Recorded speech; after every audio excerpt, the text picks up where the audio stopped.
The views, thoughts, and opinions expressed during this or any broadcast belong solely to our guests or our hosts. These broadcasts do not represent or reflect the views of their employers, sponsors, or affiliated organizations.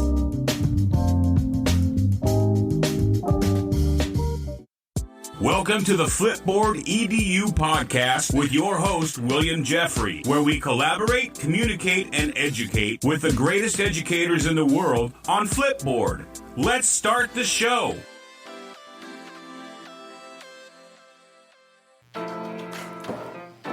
Welcome back, Flipboard fam. This is your favorite coach, Coach Jeffrey. And on today's episode, I sit down with the remarkable educator and author, Melody McCallister. Join us as Melody shares her journey from Alaska to Texas, her passion for teaching, and her commitment to social and emotional learning. From her experiences in the classroom to working in ed tech, community building, and teaching. Melody's story is one of inspiration, growth, and authenticity. So stay tuned as we delve into her insights, her podcast, Growth Over Grades, and the powerful impact she's making in the world of education. So grab your headphones, sit back, and enjoy an engaging conversation with my homegirl, Melody McCallister. So like we always do about this time, let's collaborate, communicate, and educate with the best educators in the world right here on Flipboard EDU Podcast. Welcome back, Flipboard fam. This is your favorite coach, Coach Jeffrey, and I have another amazing guest, one of my favorite educators in the whole wide world, Miss Melody McCallister. Welcome to the show. Hey, Coach. Thanks for having me. I like your intro. You've had a lot of good people on this show. Did I? Oh, yes. You know what? I'll put you on. The first time I met you, you are actually one of those good people that was on the show. So that's good. My listening audience is probably some of you guys listen to her podcast. You listen to mine too. So let's tell my listening audience a little bit about yourself, please. All right. I have been in education since 2004, I believe. I have taught most of my years in Texas, and then my husband and our 5 children together that we've had together. Everybody wants to know if we're Mormon or Catholic. No, we're crazy. We got a lot of kids, and we moved to Alaska in 2019.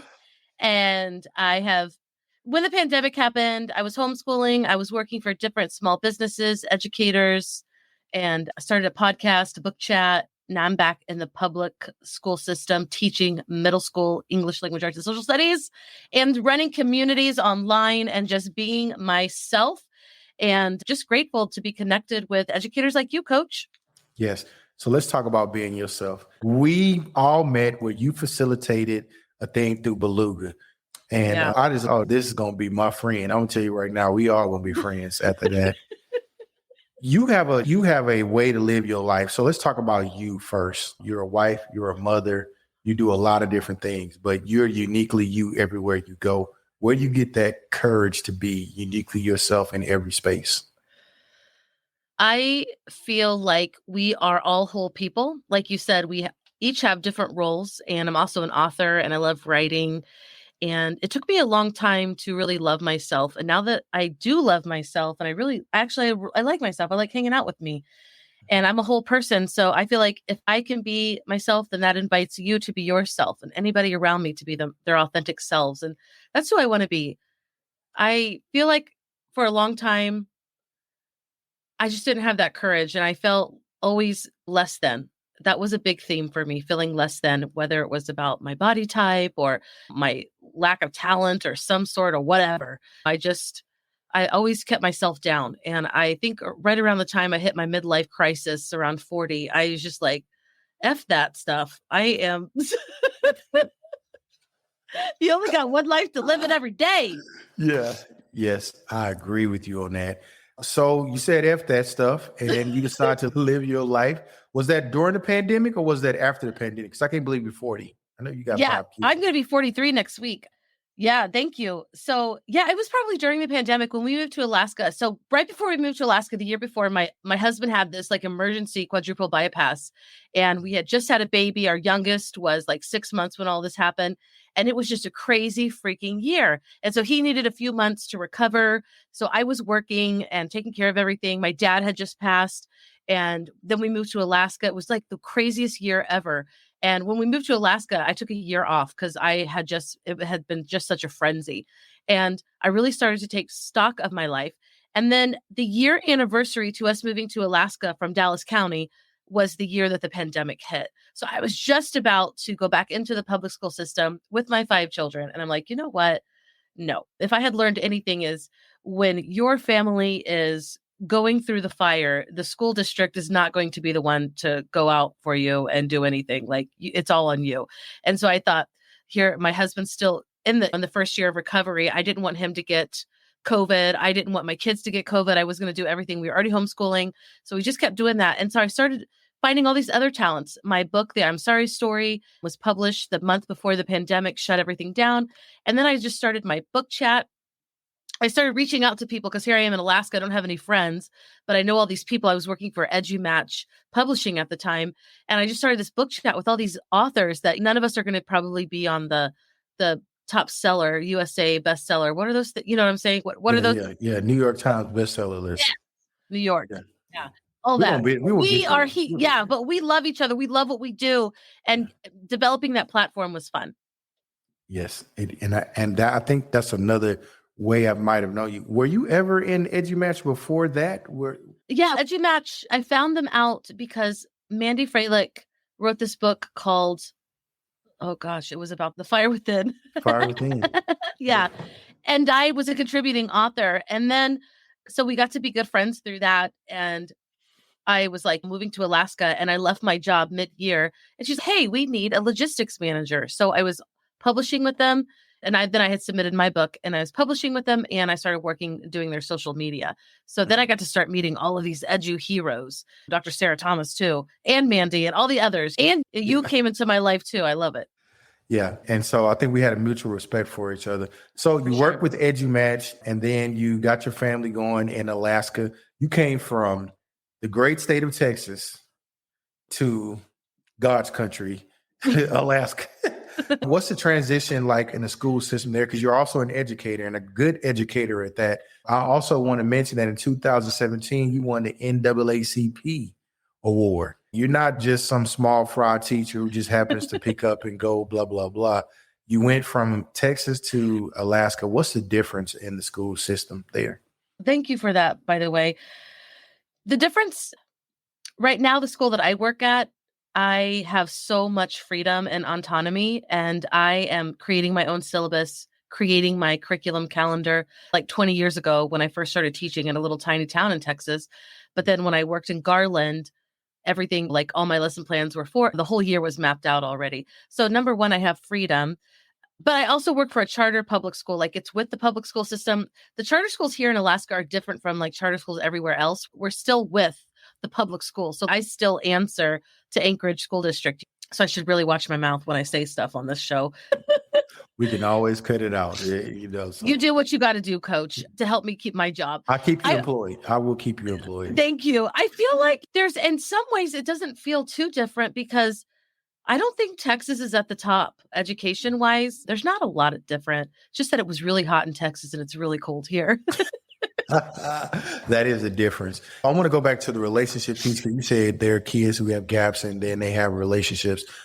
But I think that one of the things you did for me in a life-saving way, and I didn't realize it until after I left the principalship, was that meeting with you guys and talking with you about so you didn't talk about this, but you kept a group of educators together through the pandemic where you would have these monthly talks. And I'm telling you, I cleared my schedule so that I could make sure I hit those talks. So let's talk about that. What invited you to do that? And then where's that at now? Yeah. So I was working for an ed tech company that I still work with. I'm just not full time with them anymore. And so part of the community, I'm a community advocate with them. And part of that, Nicole Biscotti, an amazing educator and our friend as well, your friend, she came up to me like, oh man, it's over a year. So it was the end of the pandemic, really. We I was so sick of Twitter chats. I'm just like over it. And she wanted to start some sort of movement. And I said, yeah, Nicole, but I do not want to do another Twitter chat. Like I have moved on. How many times can you say the same thing? That's how I feel about Twitter chats. Yeah. I was like, and we were all used to Zoom. And I will say that I did Zoom with educators through the pandemic and we had some fun times together. Okay. Let's talk about whole people. We were not educators on those Zooms. Anyway, but I had a good time. So she came up with the hashtag PLN Coffee Talk.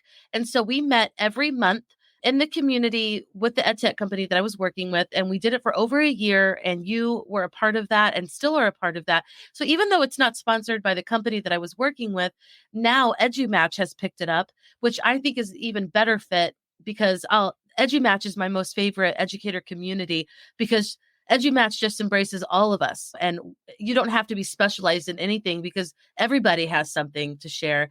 And so you're going to find somebody that you can relate to. And so now they're sponsoring us and we just meet. I think it's the third Saturday and we Zoom and it's called Come As You Are. I usually am in a robe. I literally roll out of bed. My hair is usually up. That is the only time that I do not put my makeup on in front of people. Like every other time I have to have my makeup on. I take pride in my makeup, but it's so early here in Alaska because we're 4 hours. So Eastern, we're 4 hours behind Eastern. So the only time or the latest that I can have morning with Eastern is 7 a.m. So I roll out of bed at 6:30 on a Saturday morning, get the Zoom set up, get my coffee. And other people look nice and together. I don't. And I'm all right with that because I feel comfortable with you guys. You guys, I love you guys so much. I'll keep my camera on for you. I think that has built, I think I am very close to the people who come to there. Nicole, Barbara Bray comes in there. So many amazing people who you know, just amazing people that you just know that comes through there. Vernon. Hedrick. You name it. Adam Juarez sometimes comes. Adam Juarez came Oh one my time. God. Dave Burgess sometimes joins us. Dave Burgess pops in and funny as heck. I'm telling you, we're some great people that come that comes in there. And we have some good friends that we support, like Rachel Pearson. Rachel comes through there and just Stephanie. Just the regular Pilardo. Stephanie. Yes. Pilardo comes through. And so it's just some good people who care about education, who like to drink coffee. And we just talk, and it's a good, fun time to collaborate. All right. In being from Texas, going to Alaska, you're a new teacher in a school, but you have connections outside of the school. How is it you being the new teacher, but you're not really the new teacher? You know what I'm saying? Yeah. Yeah. Because as an educator, you know what I mean by that. Funny story. I started following my principal now when I first started following Alaska educators right before we moved here from Texas. And by the way, I'm originally from Missouri. That's why I'm Chiefs Kingdom. Anyway, so I started following my boss. He is an amazing Twitter person. His name is Adam McCallister. He's a great principal. And that's where I learned about the school that I'm working at, Stream Academy. And when they started having the lottery open and my kids, we decided we weren't going to homeschool anymore. They started going to that school. They got in the lottery, which I really did feel like I won the lottery. But I'm still working for the ed tech company full-time, traveling, going to all these conferences. But they suffer a great loss last year mid-through for different reasons. Like 3 different teachers had to leave. It was really sad at Christmas time. And I was like, you know what? My kid's school is suffering and I can fill this need, even if I'm just subbing long term. So I started subbing, and that kind of changed the way in my role with the other company that I was working with, unfortunately, but in a good way, because then this role came open, this new 7th grade role came open, and I loved the 6th graders. I ended the year last year teaching 6th graders. And honestly, nobody at the school knew me. Adam, my boss, knew me, but nobody else really knows anything about Melody McCallister. They don't care anything about Melody McCallister. I'm just literally an everyday person there. So the way that you know me, they don't know me like that. And they don't care about that. And I don't care about that. I'm just a teacher, just like them. Yeah. And most of them don't like social media that much. They think I'm a little bit crazy because I'm like, oh, can I post this? Can we get a selfie? Can I post this? But that 6th grade class that I ended up with last year was so amazing. When the 7th grade position came up on the very last day of school, I was still going to think, oh, I might look for another ed tech position. But I went ahead and applied for this job.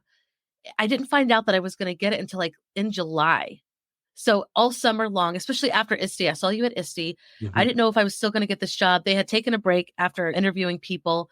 And so when I got back from ISTE, I'm like, hey guys, I don't know if you made your decision, but I'm still really interested in this role. And I came back in and had another interview. And then they offered me the job. I said, guess what? Somebody else called me this morning. So if you don't hire me, I have this other job waiting. And that cinched the deal for me. That was really cool. And it really happened. Somebody really did call me that morning and said, hey, we'd like you to work at the school. But Stream Academy is an amazing school where we're outdoor, PBL, everything, service learning, everything that you can think of.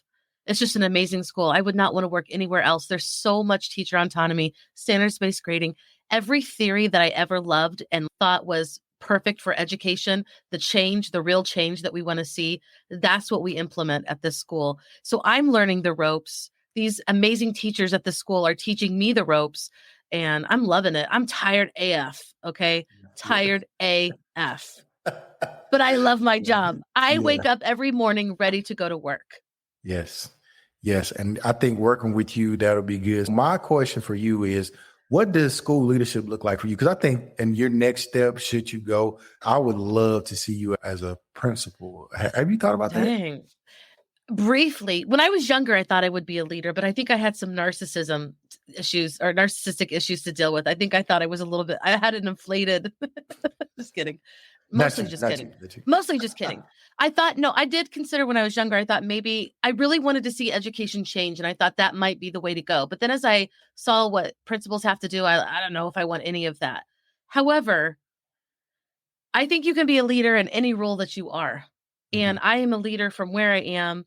I never got my master's, and I always feel really small about that. Like when I'm in the room with you guys and you guys are all these doctors and these PhD people, and I'm just like, I just got my bachelor's. I sometimes feel small, but the thing is, I don't even know what I want to get my master's in. If you're going to put money into it, you got to know what you want to do. And I didn't even know if I wanted to stay in education, but now I think I want to do I definitely want to go into the ed tech kind of type, maybe some curriculum. I see that for myself now. So I probably will go in there with the next 2 years and get that taken care of. Principal, that would be fun. But at the same time, gosh, that's a hard position. That's a lot of pressure. I would be good at the people part, but the organization part, people would probably hate on me. And I'm not a micromanager either. So I don't know. The reason why I think that you are a great person for that, and I couldn't tell that your organization, is because the way you organize people, and you just hire, and when you're a principal, you hire for what your deficits are, if you're lucky enough to get your own staff. And people would love working for you because we just love being around you. You like the life of the party. And so if you as a teacher like to come to work, imagine having a boss that, and I think you do. I think that one of the reasons why you're excited about your job is the environment that your boss has made for you. And I think that's important. But we don't have enough educators making environments for other teachers, in my opinion. What do you think about that? I agree. I work for a one-of-a-kind person, and he's on Twitter pretty big. And social media, he's pretty amazing. And I was very choosy. I got burnt out in Texas. There's a lot of stuff that happened. I loved my job, but I always felt like I felt closed in sometimes. And like when you talked about the 2017 Garland NAACP, I didn't know that was coming. It was an amazing award, but then people start looking at you like you think you're something. And I got a lot of pushback on that, even from the person I was working for. And I hated that because it was not something. So you don't do it for the accolades, but if you get it, then you get a whole other side eye from people. So I was a little burnt out. I'm not going to lie. I was a little burnt out, but I love this school because the talents that I have are welcome, and relationship is all about relationships. Like my co-teacher, on the 7th grade team, we were talking, he's brilliant. He doesn't have to be a teacher. He is so brilliant. His name is Zeb. I don't think he'll ever listen to this, but I'm just going to brag on him. And we were talking about all of these projects that we do with these kids that are so exciting, but our heart is for SEL because high school matters. The grades right now, they don't really matter. Middle school, no one's looking at your middle school report card and thinking, oh, you're not going to get the scholarship. So our goal is to give them the best foundation and social emotional learning that we can so that they are ready for school and high school and life. And that's what I get to do every day with people that really love kids. And it's so phenomenal. We are a smaller school. We do have smaller classes. I'm telling you, if everybody got to teach the way that I get to teach now, we would have a lot more teachers staying in the business. And I didn't teach in a public school through the pandemic. So the people that are leaving because they're tired, I totally get that. I don't blame them at all. But I feel like for some of us who took some time off, if we could come back in and like tag team with the teachers who need a break, that's good. We have a fresh spirit. I don't have I got to take a break. I got to work on the issues that I had, and then I got to be a little bit choosy. And so that's pretty good. Well, I feel blessed. And I think that you are, because you have so many different talents. And I'm not knocking anybody that left the profession at all. Me neither. Because you get burnt out. Mm-hmm. But you are just such a very talented person that as an educator, you have so many lanes and avenues. So you're an author, you are a podcaster, and then you also are like a makeup tour. I don't even know what is that? A makeup connoisseur or like influencer makeuper? I wish for 40 somethings like me that we didn't have YouTube learning how to put makeup on when we were younger. And so we've come into this later, like all these young women, like they know right out of high school and middle school. I know middle school girls who could put makeup on better than me. And when my oldest daughter was like, Mom, can you teach me how to put makeup on? I'm like, no, because I am terrible at it. So I started watching these with her and I just got into it and I love it.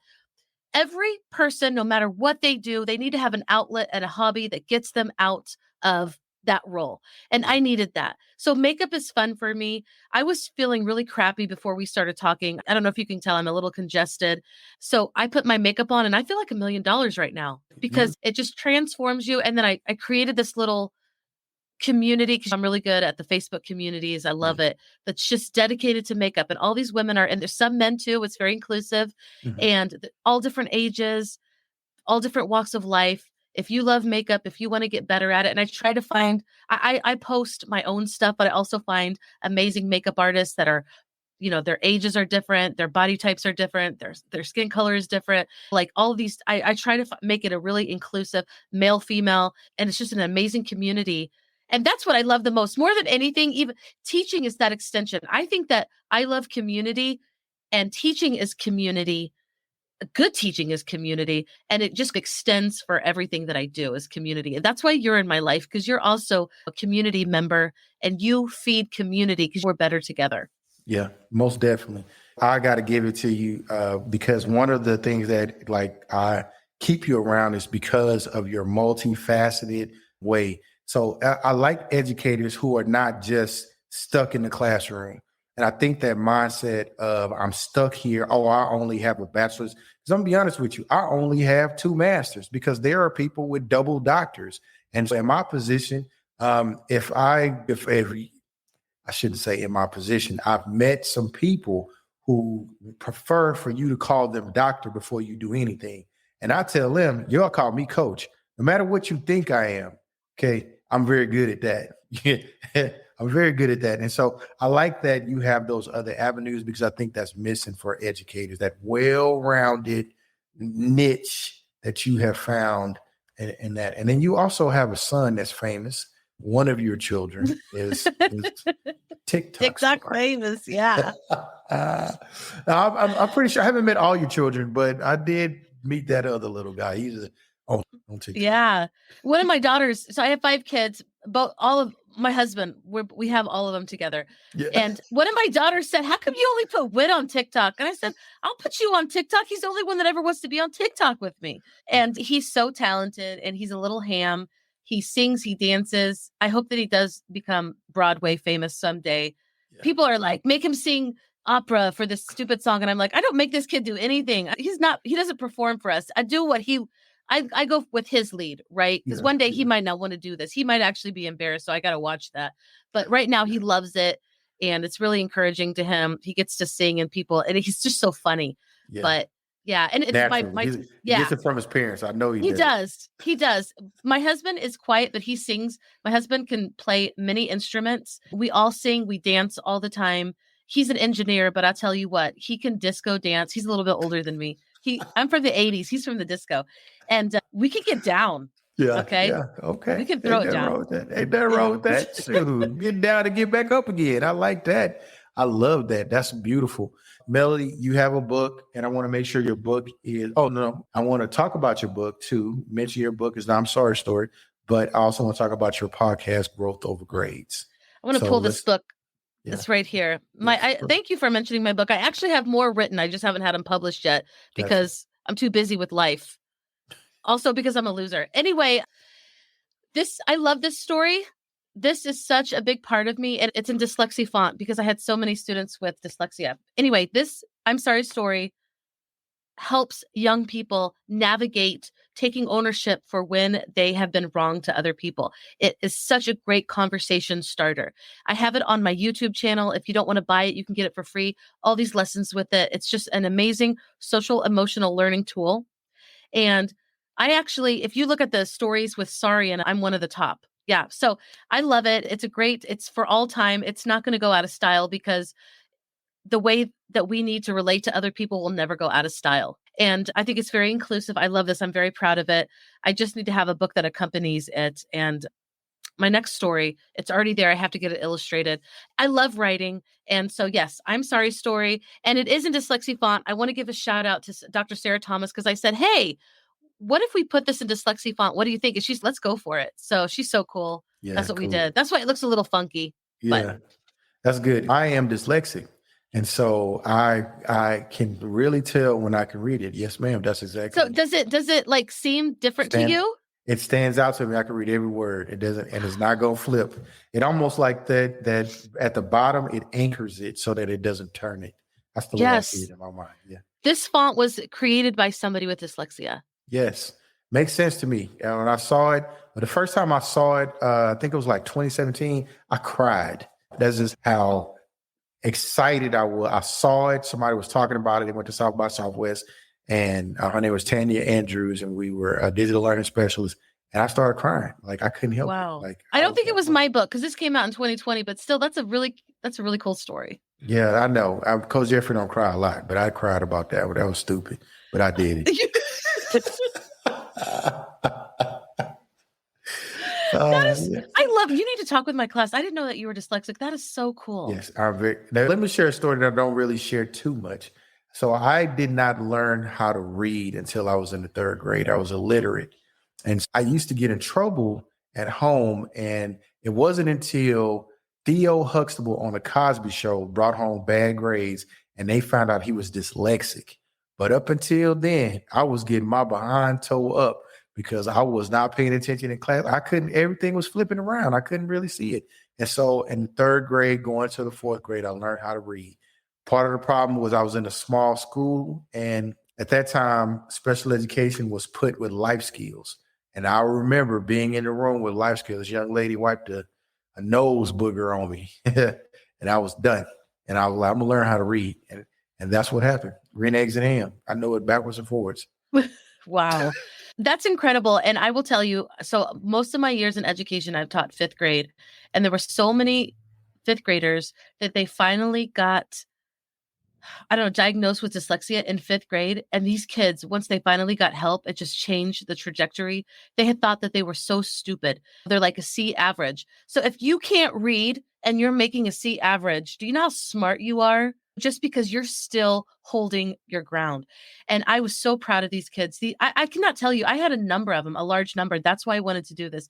That was for these kids. Yeah. They're just so freaking incredible. Once they got help, it just turned everything around for them. They were inspirational for me. Yeah, us dyslexics, we are creative, but it takes good educators like you to and I even like you a little bit more. I just got a little bit more respect for you. You know what I'm saying? Like, I didn't know about it all, but just a little bit more when I've seen your book font. So that's beautiful. You have another one. You're talking about grades. Your podcast is called Growth Over Grades. Yeah. What does that mean? And it is through Spaces EDU, and they helped me create this. I get to interview amazing people, and you need to come on, and I'll hopefully have you on very soon. We talk about standards-based grading. We talk about assessment practices. We talk about portrait of a learner, portrait of a graduate, things that really showcase growth. get beyond grades. When I was a senior in college for Kappa Delta Pi, that's a teacher. I don't think it's a sorority, but it's a teacher like club or whatever when you're in college. I presented at the Kappa Delta Pi in St. Louis, Missouri, how grades were not good for primary students. Like it doesn't mean anything. And so for over 20 years, I believe this. So it's great to be around an ed tech company and other educators that are putting this into practice. But growth is what it's all about. There were years where my test scores for my students were just crap. I was not going to get recognized. They were not going to get recognized. But I will tell you that every single year, my students grew. They grew. And when I finally got seasoned enough to understand that my students were growing, I stopped caring about those stupid scores because the growth was where we could all feel the pride. And I remember one of the last years I was teaching 5th grade, this kid was a class clown and I just didn't let him. I would make him redo his work. I love a good joke, but it was just for me, I was like, you can do so much more. And at the end of the school year, his parents were crying. They're like, I don't know how you did it. They're like, he just changed. He's a completely straight A kid. What did you do? And I was just like, I just wouldn't take his crap. Like when he turned in crap, I said, go do it again. Like you can do better than this. And he just stopped playing around. He got real serious and it was just amazing. And I didn't really even think about the impact on his parents, but it's just high standards. You should always have high standards and you should always expect growth. And when you do that, you're going to see it. Your kids they're going to work their butts off, maybe sometimes for you at first, but then it's going to be for them. And I didn't get to see these kids when in middle school because I worked in Garland. So who knows what high school they went to or whatever. Some of them I stay in touch with, but not all of them. But I just hope that they're proud of themselves. And I hope that they're doing what they want to do. And this is my thing for my students. Like the further you go in education, the more you get to call the shots in your own life. Don't do drugs, especially illegally. Do the drugs legally when you're of age that you can if you want, but just wait. Because the longer you wait, the more likely you get to call the shots in your life. And that's where we all want to be. And so don't let these other things like hinder you. Reach for the stars. I'm not saying, I just feel like talking with students and being real with them is just the way to go. Don't lie to kids. I never let my kids believe in Santa Claus. I'm one of those terrible people because I don't ever want my own children to think that I lie. Like that to me is, I'm going to shoot straight. Is that what you say? Shoot straight with you? Yeah. I love kids, man. The reason I became a teacher was because they're the change that we want in the world. They're going to be taken over. And a lot of people don't see that hope, but I do, man. They're coming up and they're going to change this world. And I have full faith in them. Yes, man. You're one of my favorite people to talk to. We just agreed on so many different levels. I really appreciate the way you approach your life and the way you approach just our friendship. So I have a lot of respect for you. And It's mutual, Coach. Yeah, thank you for taking the time. And I just also want to point out something that I appreciate. I'm going to call you out. Every time I'm at a conference and sometimes I'm looking for people to talk to, I can automatically run up to you with a microphone, just stick it in your face, and you could be doing whatever. And you have never cursed me out. And I know you like to use some words, but you have yet to let me have it. I want to tell you thank you. There are a couple people who are fake. I don't want to say no names, but there are some fake ed tech people, and you're not one of them. So thank you for that. I'm just going to brag on you. You are one of my favorite people. You do not know a stranger. And I love how you elevate people. That's what we should be doing. And you do it so genuinely. I would work with you. If I could create a dream school, you would be leading it. I would work for you in a heartbeat. And Kim too. I love her. Anyway. Inside joke. She calls my wife Kim, whose name is Laura, and she calls Melody Keisha. So they're weird. Anyway, totally weird. But I love you so much. You are genuine. I appreciate your authentic personality. This last PLN coffee talk that we had, you were the only male, and I just felt so bad for you. But you hung with us, man. You told us if it gets a little bit too weird, I'm gone. But you stayed. You stayed. All right. You were there. You hung with us. You're amazing. Oh, thank you. Thank you. Yeah, I really don't get a chance to be too honest with a lot of women. I think why not give it a shot?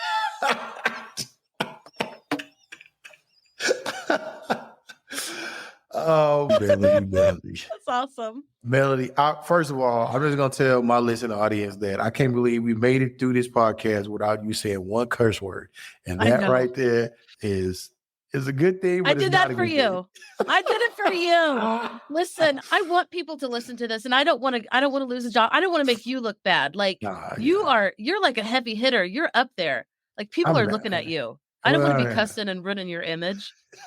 I love a good F word. Yeah. Man, I'll tell you what. Let's go have a drink and just say the F word all night long. I just love that stuff. Let's see how many times we say the F word or whatever we talk about.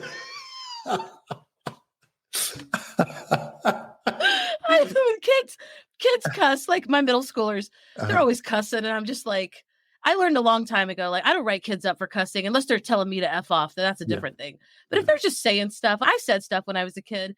It's like you would be writing kids up all day long. I just don't do that. But I've been trying to tell them lately, listen, I cuss too. I get it. Like cussing is fun. It's how we talk. You probably hear it at home. But when you're at school, I do my best to not cuss. And believe me, I have cussed at school and I tell on myself. And my students are like, why do you tell on yourself? I was like, because if one of your parents call, like I need to tell on myself so they know that I know that it's not good. Yeah. And so anyway, and I'm okay if they tell their parents that I would never tell my students, don't tell your parents I just cussed or nothing like that. Yeah. It happens. And but anyway, I've been trying to tell my students, like at school, let's all try to be better because we have to know this is how you build your life. When you get a job, you're not going to go around cussing in your workplace. And I don't cuss in my workplace because I appreciate this job and I respect it and I respect you. And so that's actually something that we work on every single day. So that's excellent. That is an excellent way. I need to make sure I take a page out of your book. I have led a couple thousand, million, billion, so I can do better. But you don't cuss on podcasts. I have cuss on podcasts. People have to put that. This is an adult podcast because I come on and I'm like, hey, do you cuss? They're like, today we're going to cuss. You could have cussed today. But I didn't want to. I respect you too much. You are like, seriously, you're like way up there. I am not way up there, Melody. Yes, come on now. I'm not. I am not going to bring you down. No way. I respect you way too much. Whatever. I guess I don't respect those other people that much. Oh man. Oh, you wild, man. You wild. Mel, thank you for coming on the show. Where can our listening audience find you at? Oh my gosh. On TikTok, if you want to find me, it's just Melody McCallister. And if you see my over 8 million likes because my redheaded young son is so freaking funny. And my other kids are too, but he really is the funniest one. And my favorite changes every day. But right now, no, you've got to edit that part out.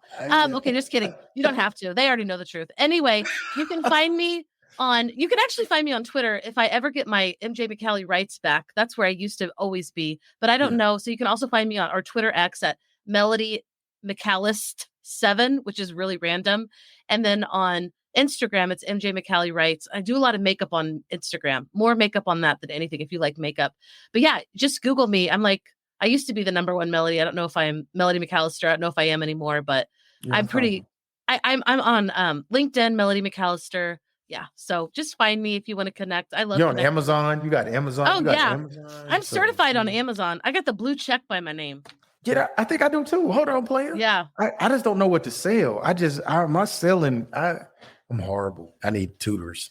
Can you help me? Listen, I sell things, but I don't I want to get it on a gift card. There's something wrong with my account. They're like, we can't give you your stuff because something is wrong. And so I try all these things. I'm like, Amazon, you're crazy. But anyway, whatever it is. I don't know. Now people through TikTok, they're like, hey, we want you to do this. I've gotten free stuff on my TikTok. I'll tell you what, though, when you start working with these companies, it's a lot of work. I know. I don't really want to do that. I just want to do my TikTok, keep it free, funny, and just the content that I want to put it on. I don't want to work with any more people. I'm going to fulfill the contracts that I have right now, and that's it. You know what? Should I cut that out? I think I would tell you that. You sure you want that in there? I would keep, because if L'Oreal come to you, Maybelline. Oh my God, they can come to me. Why would they come to me? I don't know why. I would love for Torrid. Oh my God, Torrid. Plus size. Torrid. They should come at me. I would quit my job for Torrid. You hear that, Torrid? You sleep right now. This Melody McCallister. A middle-aged mother, plus size woman. Come on, a teacher. Come on, Torrid. Torrid, you're missing inclusive. Out. She from Alaska. You know how many pictures y'all can take in Alaska with her hands on her hips? Clothes are important, Coach. When you want to feel like $1 million, you got to be wearing your good clothes. Hey, and we're about to end it, but let me tell you something. I'm a big dude myself. You know what I'm saying? I can't be walking around looking all funny and shabby. So I have to make sure I'm clean shaven, make it shiny. But you're right. It's something about putting on a good pair of clothes that boosts your self-esteem. So especially for teachers. So middle-aged people, you got to dress executive. I love it. Yeah. Thank you for coming on the show. And you got to come back. I will. Anytime. All you have to do is text me, hey, you want to talk? We can have our own show, Coach. We could. Don't play no games. We could change our name so that we could cuss and nobody would know it was us. Actually, let's talk off air. Okay. Are you looking for a podcast about education? Flipboard EDU Podcast is a great podcast that focuses on digital, remote, and future learning. We will explore how to use Flipboard in education and how it can enhance instruction. You'll hear from teachers, students, and experts who are using this amazing tool in their classrooms. It's not just an educational resource, but also a community of people who want to share ideas with one another. Hey, join our community today. Share your stories, ask questions, or even submit content for us to feature on the show. We want everyone involved in this conversation so we all can learn together as we move into the future of education. This is your favorite coach, Coach Jeffrey, and I look forward to you becoming a part of the Flipboard family. Click here now to follow our podcast. Until next time, family.